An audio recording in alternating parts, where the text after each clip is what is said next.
Columbia has issued a severe thunderstorm warning for northwestern Orangeburg County in central South Carolina, and of course it's like, northwestern Calhoun County in central South Carolina, southeastern Lexington County in central and of course South their blanket warning. central Aiken County in central South Carolina until 9:45 p.m. Eastern Daylight As long as they're Time. out of here by 8 o'clock tomorrow morning, I'll be Eastern alright. Daylight Time.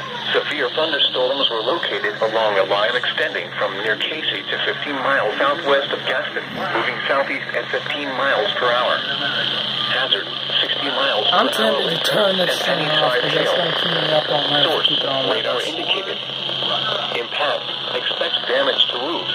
I got files to take in the morning, so I got to Locations impacted include West Columbia, Orangeburg, Casey, Springdale, Oak Grove, South Congaree, Pine Ridge, St. Matthews, Gaston, Swansea, Wagoner, North, Hellion, Springfield, Sally, Mises, Norway, Cary,